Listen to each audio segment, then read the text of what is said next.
This episode of Truth Table is brought to you by 10 by 10, a movement dedicated to helping faith matter more to 10 million young people over the next 10 years. Through innovative resources and collaborative efforts, 10 by 10 supports youth discipleship across diverse communities. Visit 1010.org and follow at 10 by 10 Collab on social media to learn more and join the movement. Sisters, how y'all feel? Brothers, y'all all right? If this is your first time at Truth Table, welcome to the table. And if you've been sitting at the table with us all these years, we are so grateful that you have been listening to us through these years, and we are inviting you to partner with us and support our work at patreon.com/truthstable. Now pull up a chair and have a seat at the table with us. So welcome to Truth Table, and we are here with teens at the table, y'all. And I am excited for this opportunity to talk about social media today. Y'all ready? Yes, ma'am. So before we get into this conversation, I want to introduce my highly esteemed panelists to you today. So they're going to all introduce themselves to you, their age, and I've got another question for them, which is going to be about, are they on social media and what platforms have they used? But let's start with just an introduction of your name and your age. I'm Trinity, and I'm 15 years old. Awesome. I'm John, and I'm 15 years old. I'm Rebecca, and I'm 13 years old. Awesome. Holding it down for the 13-year-olds. I'm happy to have you back and happy to have both John and Trinity with us as well today. So, social media. Now, let me tell you how far I go back in social media, okay? I had a MySpace page, which I know is dead and gone and buried in the grave. And I remember AOL and I remember well over 25 years ago, getting my first email account over 25 years ago. And so I still have it. I can't use it. I mean, it's so filled with stuff, but I still have that memory. So I think we represent, I'm a young Gen Xer, super old millennial is where I would live. And we represent the people who remember when we were using typewriters and then remember when we got the internet dial-up. So we are like those people, right? And some of those stuff, you're like, what is she even talking about, right? So my question for you is, one, are you on social media? And if you are, what platforms have you used? I do have social media. I do.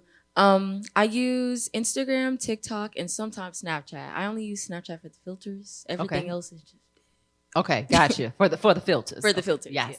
How about you, John? I actually don't have social media. The closest thing I use is YouTube, just for videos and music, but nothing else. Okay. Awesome. I'm only on Instagram. That's all I have. And then I sometimes look at YouTube. And sometimes look at YouTube. Okay, excellent. Okay, good stuff. And so what made you decide to get on social media? And in your case, John, what made you decide not to be on social media? But Trinity, why don't we start with you? Usually because when I was younger, I was looking at everybody and they were like, they all had these cool apps. So I was like, hey, I want that too. So I was just like, yeah, let me do it. Let me see it. And hey, here we are. Yeah. So like the environment, your friends, your peers, they're on social media. Yeah, and so you're like, okay, they've got the things that they can do. And I want to be a part of that as well. Yes, I think a lot of people would agree with you on that. Yes, John, how about you? You just said something that might shock the people. Okay. That you are not on social media. So tell us why you swimming against the stream. So when I was allowed to get a phone, I wasn't allowed to get social media until like late middle school, like 8th grade. But by then I had already seen like so many different like articles and like news people, like it's like so bad. Like I'm seeing it be used for good, but it can be used for bad too. So I just like, I'm just going to abstain from it, like see if I can live without it. And I have ever since. Gotcha. So you kind of missed the window when maybe everyone was kind of onboarding and then you read some articles. You were informed by the science, okay? And you were like, no, I'm good. And you want to see kind of how long you can kind of not connect with that. So, yeah. Interesting. Oh, excellent. So thanks for sharing. How about you, Rebecca? Why are you on Instagram? I just recently got it. I'm just on it because I just wanted to get it. Really no reasoning behind it. Okay. I'm not allowed to have TikTok, so then I got Instagram. Okay, got you. And do you know why you're not allowed to have TikTok? Like, what would be the difference between why maybe a yes to Instagram and a no to TikTok? What's your Maybe understanding with- of that? Maybe with all the stuff that's been going on with all the bans and Mhm. stuff that's been going on with TikTok, so that's probably part of the reason why I can't have it. Yeah. Sure. Yeah, I've heard of that. I've heard about those TikTok bans. So here's my first like for real question for y'all. How do you think social media affects the way you see yourself and others? Can you repeat that? Yeah, I sure can. Thank you. That's a good question. Look, please learn to be like Trinity. If you didn't get a question, you ask for it again. How do you think social media affects the way you see yourself and others? That's a really good question. I feel like it affects because you can see like other people online and you're like, hey, like I want to be like that as well. And you can see yourself differently when you look at other people. But half the time everything is fake and AI is getting a little too real.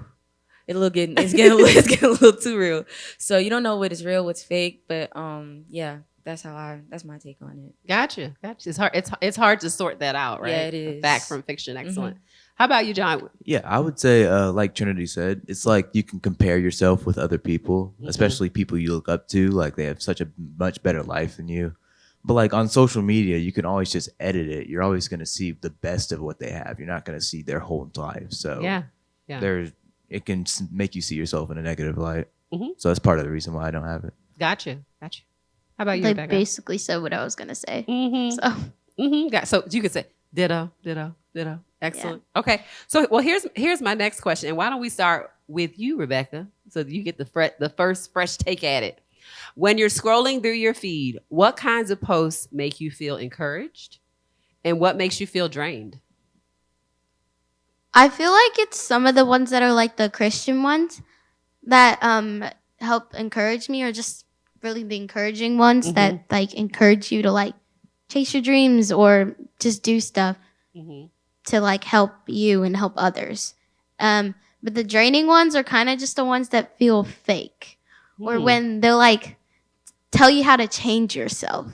Oh, And wow. it's kind of like, and it's about things that don't really need changing. I see. So you can sense that like maybe there's marketing or campaigning that's kind of coming at you, right? And that is draining.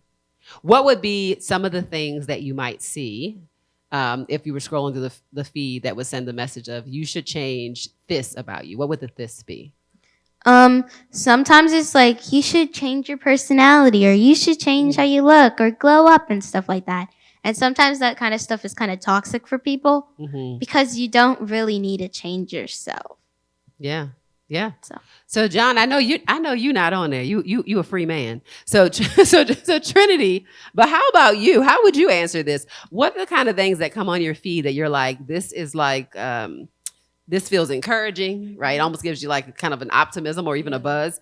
And what are the things that feel really draining for you? So things that make me like the first question, when I hear like old TikTok sounds, like I don't know how to explain it, like them early 2020 sounds when I was like happier and then a lot of all that bad stuff wasn't happening, that makes me feel excited. And TikTok sounds, is that like the voiceover, or do you mean like kind of a chime Like noise? Songs. Okay. Like songs that artists created and they take a part of it and then they add on to it. Okay. That Educate us. Come on now. Educate us. And Christian TikToks as well, because I just love to see it. Like I love seeing people also doing what I love as well. And then the things that's kind of like draining to me is like when I see like a Christian post and it's like, oh yeah, if you scroll past this post, then you're cursed. Oh, okay. I see. Those, because what you mean? And the ones that are kind of like what Rebecca said, that are kind of like toxic, like that are kind of saddening a little bit. Yeah. And just be like, oh, that's not, Yeah. that's just me. So No, I hear that. That makes a lot of sense. You know, one of the things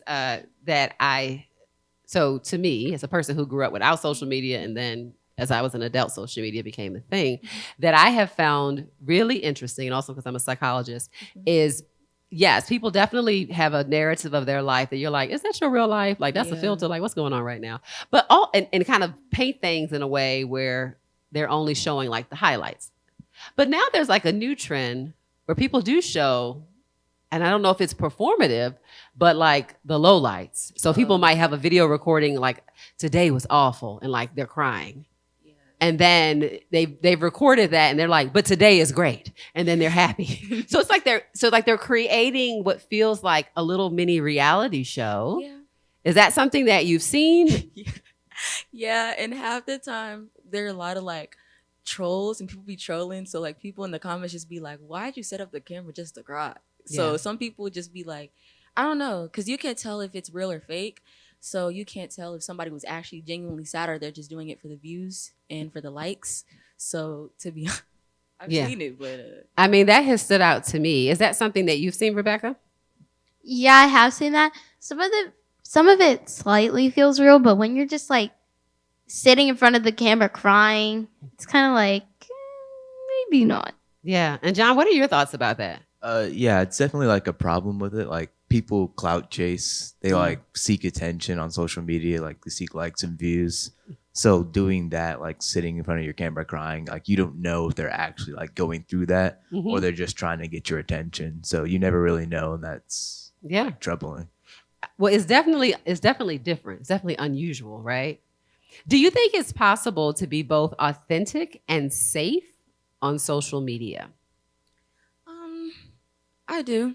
Okay, so I talk do. about that. Do you feel like how you show up is authentic, and like what percentage of authenticity I is would your say- social media world? I would say like a good, like 70%. Good 70%. Okay. 70% because like my highlights and my reels is just about like flag football, life, me, obviously, Yeah. and just all of that. So I mean, it's not really nothing fake about me. It's just that's that. Yeah. And I And, don't- that's the part, the Yeah. slice of who you are Yeah. that you want to share. Yes, ma'am. Okay. It is. Got you. So you would say yes, it can be authenticity in that space.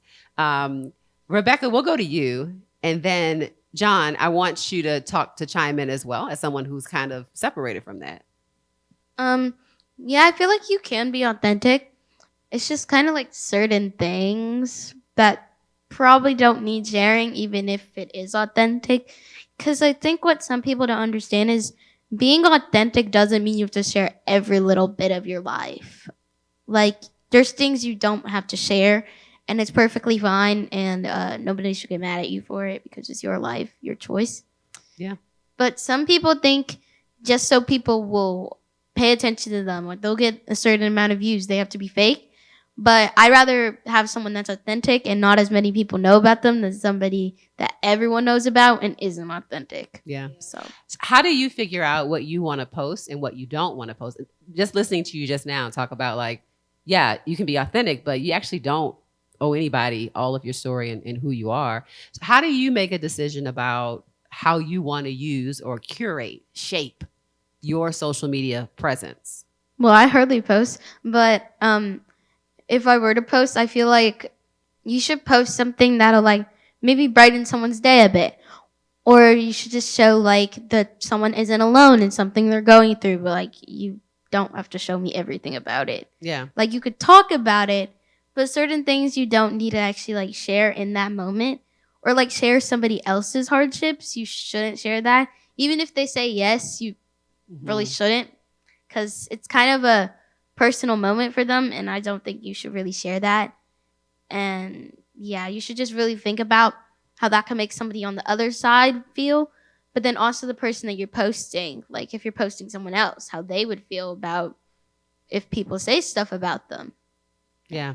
So listening to you, I mean, this is in the language that you said, and we didn't start the question this way, but that feels like what we call ethics, right? So how we behave that shows our character and the regard that we have for other people. So like, what are my ethics and how I engage social media? And so, John, I know, again, you're a free man. You're not on social media, but I bet you would have some insights about what might be some good ethics that would help shape, if someone is on social media, kind of a healthy and authentic presence. Yeah, connecting to what Rebecca said, she said that you can be like authentic and not share every single detail of your life.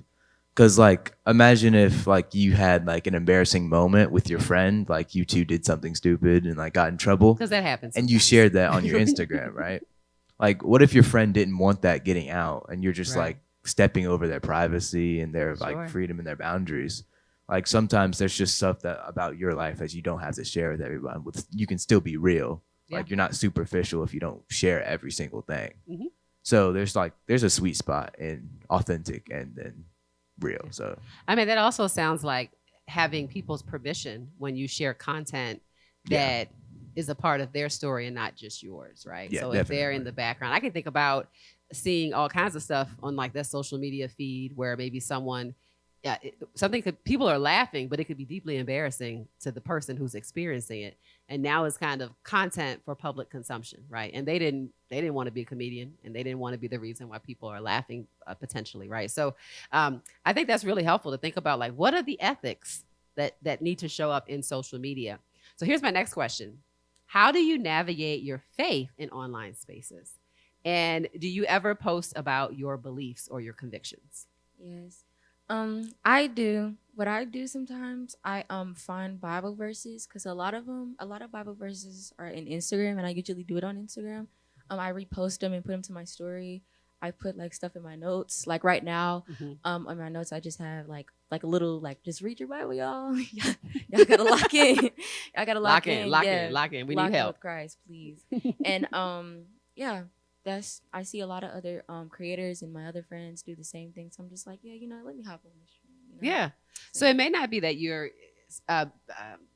obviously in your notes you're putting kind of like a reminder, like, hey, Yes, lean ma'am. into this, Mhm. but also just sharing the other content of Bible verses or things that are inspirational. Yes, ma'am. Right. Excellent. Excellent. Okay.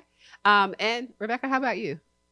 How does your faith show up in the way you engage or on social media? What you do or what you don't do? 10 by 10 is a movement committed to working together with churches, denominations, and Christian organizations to create a healthier Christian ecosystem where young people's faith can thrive.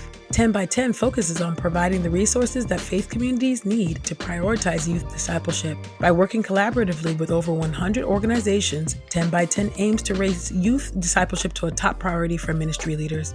Visit 1010.org and follow at 10 by 10 Collab on social media to learn more. Together, we can inspire and uplift the next generation in their faith journey. With certain things, it's kind of like say it's bashing faith, or just bashing another person for like no reason when they didn't do anything. I probably wouldn't watch that, because it's just like not a good mindset to have For sure. for somebody else watching, because that could kind of be, that's not only rude to that one person, but say someone has in common with that person too, then it's kind of like, it's kind of being rude to them too. So Mm-hmm. I got it. And John, again, as you think about your faith and your belief system, how has that shaped your kind of boundary around social media? Yeah, I would say like on social media, like if I had it, I definitely like follow like Christian creators. Mhm. Like even if like my favorite like creator wasn't Christian, like if their like content isn't Mhm. religion related, I'd still follow them. But I'd like to connect with people who Mhm. share the same faith as me, Mhm. so I can have someone to look up to and like practice my faith with Mhm. and connect with them on that. So social media can also be an opportunity, obviously, for you to share out, but to find other people who have similar beliefs and convictions. Yeah. And you can be inspired by each other or model that sort of going forward. So excellent. Have you ever taken a break from social media? And I feel like, Trinity, this might be your question, because I think you've been potentially on it the longest and maybe even more the most active. So have you ever taken a social media break, and do you announce it? You know, there's some folks that are like, Heary, I am now leaving for 3 months. Yeah. So what does that look like for you? Actually, yeah, I have. I had to take a step back for a minute, because I've been seeing like a lot of like negative stuff, and like I was just noticing, I was like, yeah, I'm not a negative person, so let me scoot back a little bit from this, because it's kind of crazy. And at first, it was my mom's idea, because I have something on my phone called parental controls. Yeah. So she controls my apps and stuff. So she's like, Trinity, you know what? Today I feel like you shouldn't have your apps today. I'm like, oh, you're right. So I took a little break for a minute, and I'm just like, oh, this is kind of healthy. Like, there's nothing wrong with just reading a book. Like, Yeah. nothing wrong at all with just cracking open the book or the Bible. Like, there's nothing wrong with doing The either book, or. the book. Yes. So, yeah, I feel like it's really good. And no, I do not announce it. yeah. 'Cause y'all can text me, please. Yes. Just regularly text me. Don't DM me. Yes. Yeah. Well, I mean, listening to you talk about the parental controls piece, right? So, what does that give your mom? I think you mentioned your mom. What does that give your mom access to? Oh, everything. Okay. Everything. Okay. Yes, ma'am. So she can lock my app. She can unlock my app. She can lock my whole phone. She can unlock my phone. So, and sometimes, like, when she wants to get my attention, she does like alarm, because it's an alarm thing on there, Yeah. and it sounds on my phone, so I know when to be like, "Hey, mom, what's up?" So, Oh, wow. it's like, yeah. Excellent. Are any of you familiar with that? Parental controls. Mhm. I had them for a while, but then my parents shut it off for me one time, and I forgot to tell them to turn it back on. Okay. Got you. I see you. Okay. They may be reminded when they see this, but yes. I see. And John, how about Yeah, you? yeah. I used to have that on my phone for Mhm. like games. If I wanted to play a game, they could stop me from doing that. Like set time limits, so I Yep. couldn't use it for like more than an hour a day. So what are your thoughts about that? Most people, like the human beings, we like a sense of like autonomy and freedom, no matter what our age is, but especially like even more so like adolescents are like, hey, let me be me. So, but what do you think if you were advising some parents about parental controls, knowing like your generation, what would your advice be to them?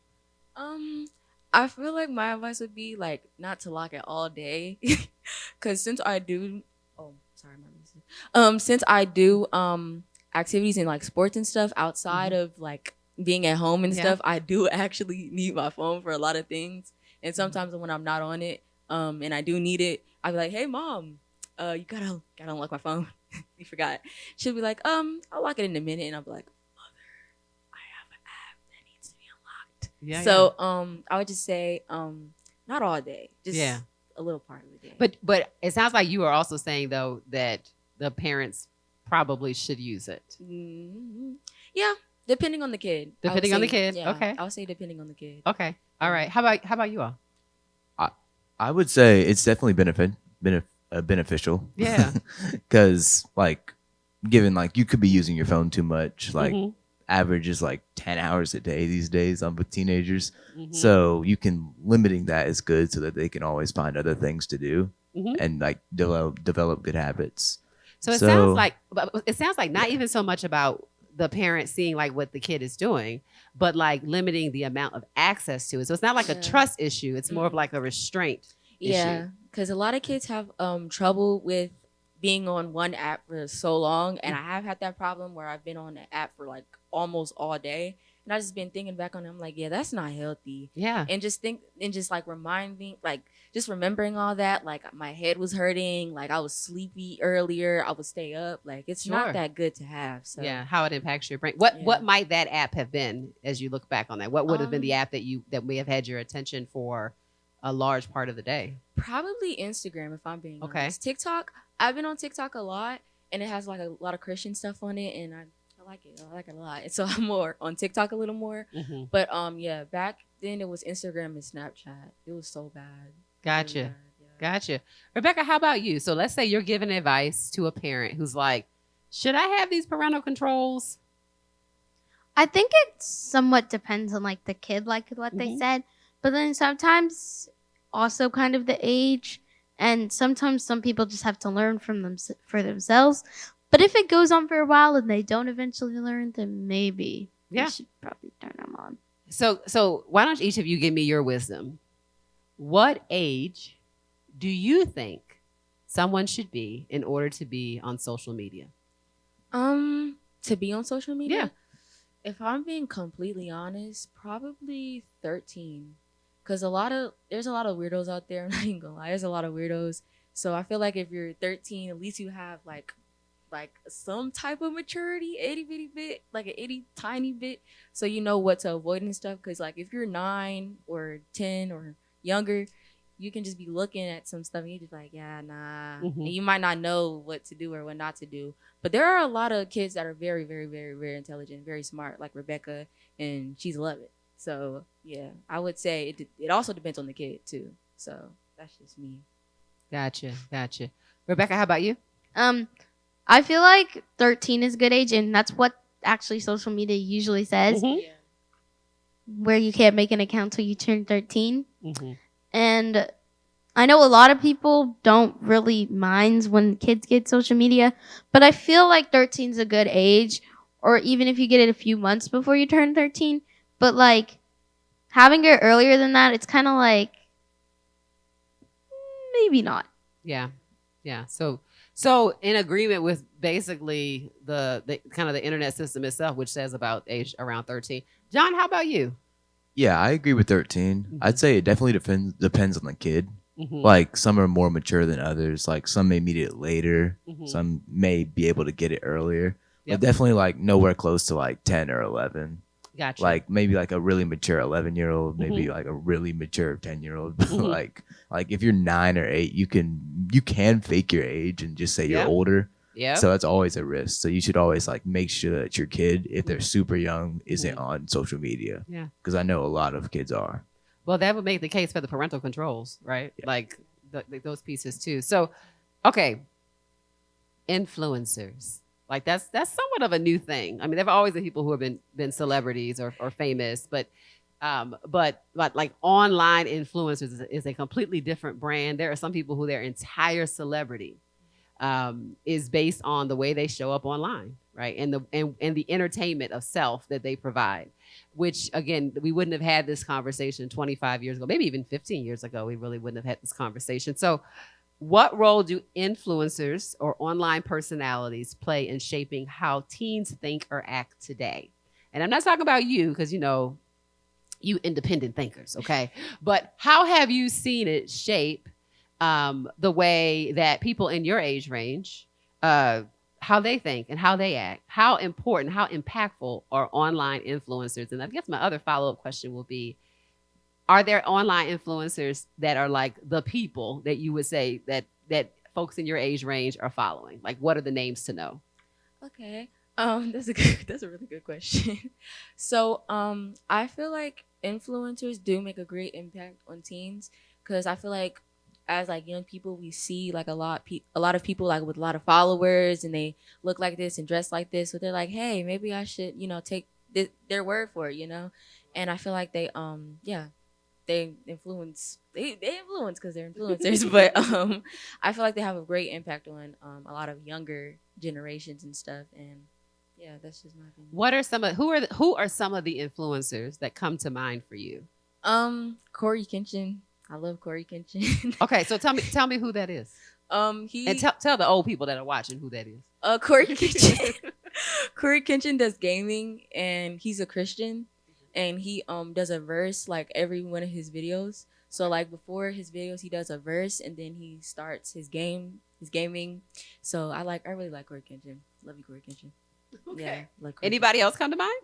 Kenshin. My cousin actually. Okay. She does makeup. Shout and out. She does makeup and she does like a lot. She makes rugs Okay. and she has pretty much a lot of followers and a lot of teens like tap into her stuff. And she's like, hey, like maybe we should make rugs too. Like I don't know how to explain it, but for a hot minute I was like, yeah, I kind of want to make a rug now.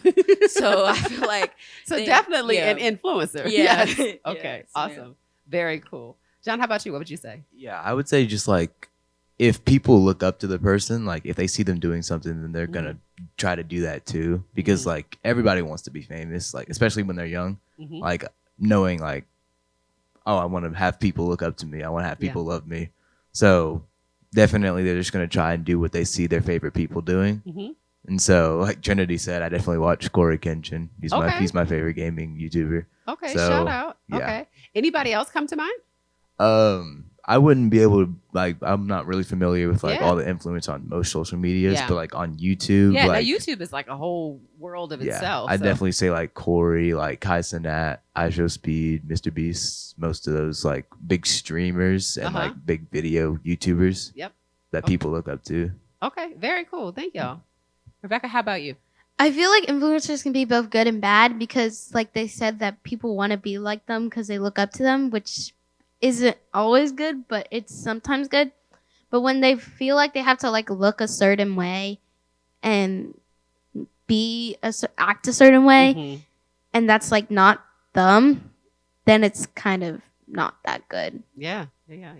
When it shows you who you must be, right? Instead of just like showing you kind of a diversity of different things that are happening, right? The pressure is there. Are there any influencers that come to mind for you? No. No, yeah, I can't answer that question really either. I think I actually probably know some, but I don't even think about social media really in that way. And I probably personally know a lot of influencers.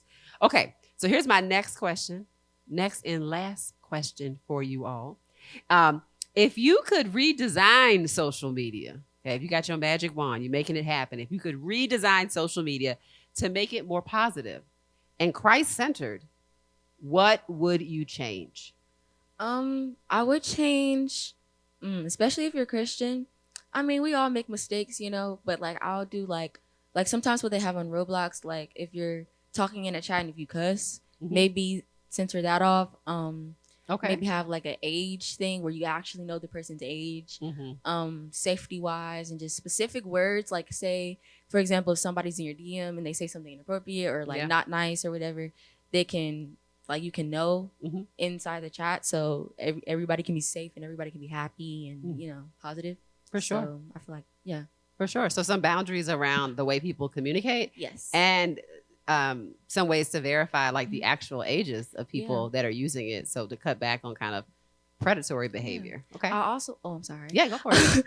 I'll also add like a verse before you like get into the app. I'll add like a daily verse on it, like before you go into it, like verse and then you gotta study the word as your interest. Yeah, Is that what you're saying? Yeah. Okay. Okay, got you, John. How about you? How would you redesign social media? Yeah, I can't say I really have a definite answer for that, but I've always been curious, like, what if in social media, like, the concept of followers, like, wasn't, like, a thing? Yeah. Like, every single channel has, like, the same level of outreach, and it reaches, like, the same people. Like, what if, like, likes wasn't a thing? Like, you really can't have, like, that comparison there. So I'm just like putting it out there as like, what if like that was like, how would that change everything? Yeah, I mean, I think so. From a neuroscience standpoint, if you take away the likes, you take away a part of the addiction, because that's what gives the dopamine high. Like the brain gets a buzz when people post something and that like happens. It really does enliven the brain, right? And so if you take that, and if people knew that, it's kind of like the same thing that happens in gaming. And so that's an added part, right? So that's why we kind of stay on our phones. We stay connected in that way. Rebecca, if you got to redesign social media to make it more positive, to make it more healthy, and to like show off your faith, what are some of the things that you would change? I would make it a way to where you can like actually figure out someone's real age. I would probably not take out the likes and followers just because some people get paid off those things and that's how they survive. So it's a business. That's their living. But I would make it to where like people can't like hate comment, like it gets deleted right away, because I feel like hating on someone, why hate when you could just skip it? Yeah. So some ethical censoring around like trolling, right, and online bullying. Those would be things that you would make sure that social media was fixed around those things. And I think creepy people, if they say something creepy, their account should be deleted immediately. I hear that. Well, I'm so grateful to have been able to have this conversation with y'all. I feel a little bit wiser about social media and teens, and I know our audience is going to really be grateful to hear what you have to say. So thanks, y'all.